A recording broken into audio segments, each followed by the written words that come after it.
Hello, everybody. It's Anne Hutchison here, and I'm streaming live on Facebook and YouTube. So, if any of you are there, feel free to comment and say hello.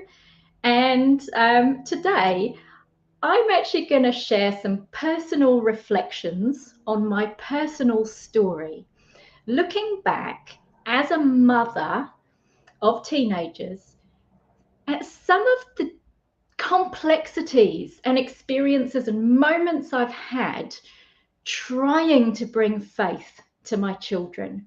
So I hope you enjoy the chat. It's not going to be a lovely presentation with 3 neat points. Instead, it's going to be a bit of a personal story. But I think what I most want to say is all of us here in this community, we're all in this together. And those of us who are parents, raising our children in faith can be as difficult as bringing our spouse to faith. Obviously, God does it, but it can feel as difficult. And that's certainly what it feels like for me. I know that some parents out there in our community have children who very readily accept the Lord at a young age, and that's all worked really well. And those testimonies are really exciting and wonderful. And what a blessing for those children. And for others of us, the journey is quite arduous and quite full of anxiety, moments of difficulty, complexity, and so on. And so I would say my own story and my own experience is the latter. It's been edgy, it's been difficult, and it's not been picture perfect. And yet, in the middle of it, I've had moments, amazing moments. So yes, I'll tell you a little bit about my own story, and perhaps you can share in the comments if you feel like it how old your own children are. But my children, when I became a Christian in my late 30s, my 2 boys were aged 10 and 8. Very sweet boys. And that was young enough that I could have brought faith to them and got them engaged in a church. And pretty quickly, I understood that this was really important. And I did start to instantly try to bring faith to them. We had, over the next few years, we had 3 attempts.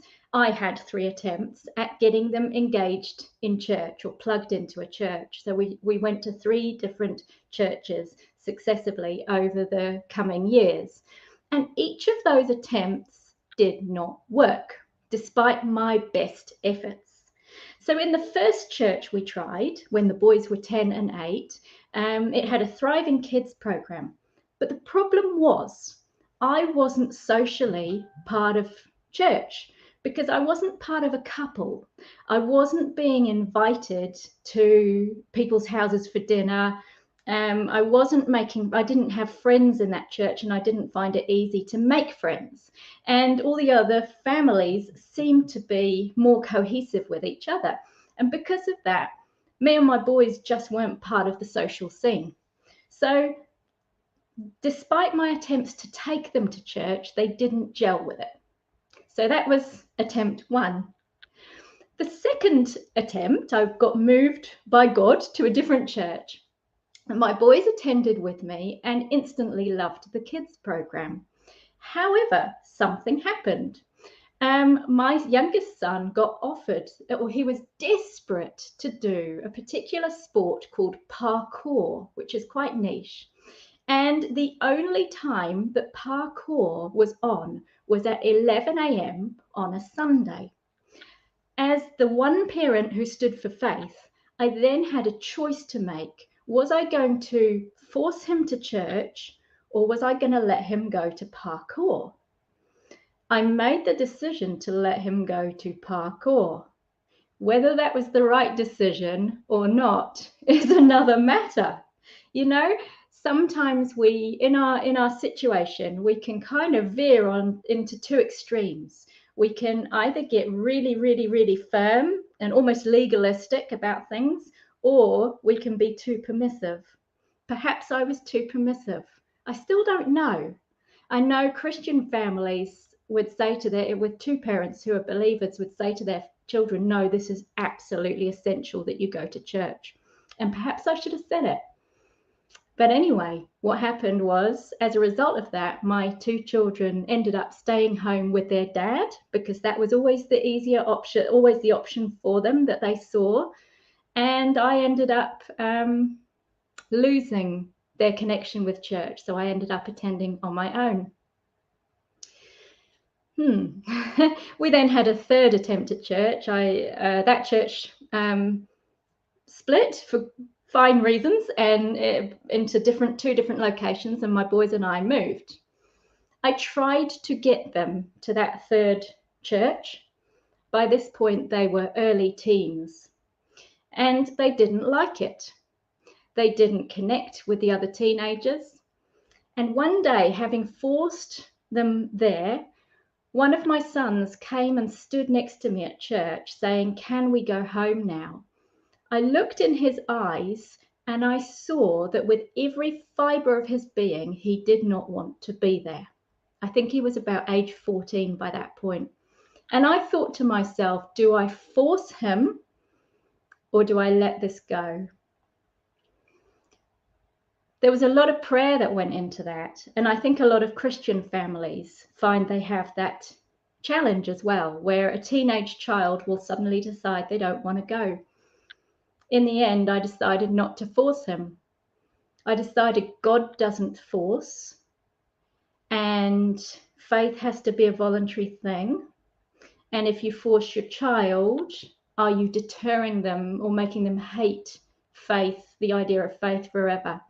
The thing is, as solo believers in our homes, and as the one parent that has the burden of responsibility on their shoulders, we make decisions, and sometimes they're the right decision and sometimes they're the wrong decision. Sometimes we'll look back and say, I wish I could have done it differently. And I think there are quite a few moments like that for me in terms of raising my kids in faith. But I still don't exactly know. The thing is, there was always prayer that went into this the whole way through, and I always lifted it up to God, and He knew my heart. Despite all this, the boys and I have had some moments, and I think this is where God has come through and been present and shown me that He's still working in this situation, even though my situation doesn't look picture perfect. I call them moments. See, the boys and I, we spend time together. One of my boys is highly social, so I drive him to his various social activities, and we have time in the car. The other boy, they're 16 and 17. So the other boy, the 17-year-old, is a homebody and he likes to go on walks. So anytime he asks me to go on a walk, I'll drop everything and go to hang out with him. And we have time together. The things they see in our home are some of the biggest influences now for them. What they see in our home is this. Usually in the afternoon, I spend time praying as part of my routine. I'll go into the room that's just off the living room and I'll be on my knees praying.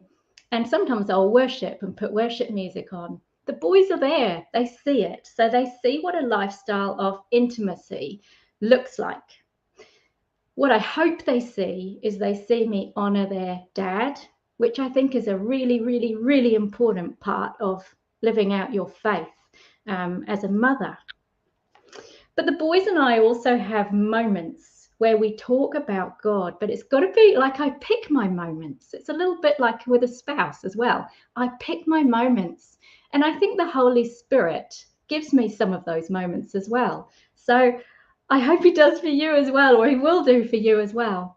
One example of that is I was walking with my 17-year-old one day about a year ago, and I suddenly felt in my mouth there was a real sweetness in my mouth, like just a taste of sweetness. And it was almost bothersome. I was like, this is really weird. Why does my mouth feel so sweet? This is weird. I think it was a supernatural thing, because a moment later it came into my head to say something to Travis, my son. And what I said was this. I said, Travis, can I ask you a favor? Can I ask you something? He goes, yeah, what? I said, can you promise me that you will never be an atheist? because what you believe about God is the most important thing in your life. And I just said that. And he said, okay. I think looking back, that was a God giving me sweet words to speak to my son. Another time, this was a few years ago, I was fast asleep in our quiet house, and all of a sudden I woke up with a sound in my head, and it was the sound of my youngest son going, Mum, Mum, just a sound in my head, Mum, Mum. It was his voice, but it wasn't audible. I heard it in the spirit. I woke up with a start and I listened, and the house was completely quiet. Nevertheless, I got out of bed and crept up to his room to see if he was awake. And there he was. I found him lying in the dark, wide awake in his bed, frightened. In other words, the Holy Spirit had sent me up to him. I said to him, God sent you to me. God knew you needed me. God sent you to me. What an amazing story that is. And so that's a story I remind him of sometimes. It was a few years ago, but I remind him of that. And then there are sort of things like with teenagers, like there are little sort of funny things you can talk to them about. So, for example, one time recently, I asked my boys the question, have you ever seen anything supernatural in your life, boys? Have you? Because I think most people have had something happen to them at some point that has been a bit odd, where they've kind of stopped and thought. So that was a fun conversation. And even a couple of days ago, I was walking with my 17-year-old and I said to him, can I tell you something funny? He goes, yeah.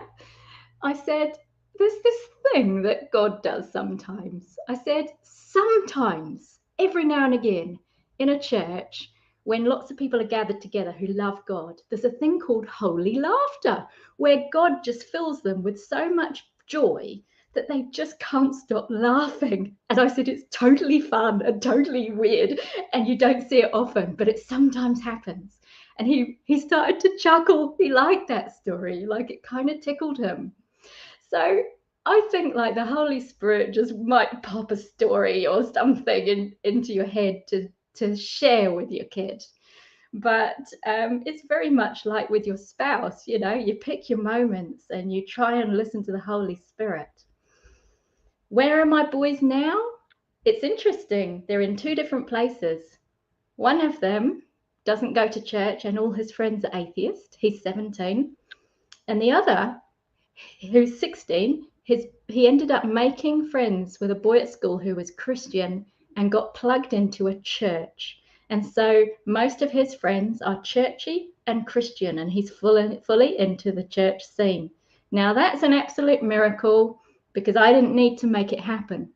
And that situation reminds me that I then don't need to worry about the other one either.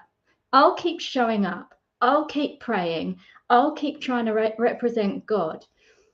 But at the end of the day, I'm also confident that God will come through for me and move despite all the edgy bits, despite all the times I felt I didn't do it perfectly. And I think we can feel we're not enough as parents, and we can feel we're not enough because we're doing this solo. But all we need is God, and we're totally enough because our hearts are in the right place. So I hope that encourages you. And another reminder, we're in this together as a community, as an army, as a team. We have a community of believers and we have a community of children who are part of our ministry, who we care about collectively. So let's just keep trusting God. And great to see you in the comments. I can see them popping up. Myrta and Gladys, lovely to see you. Thanks for stopping in and be blessed this week. I'll see you next week. Bye.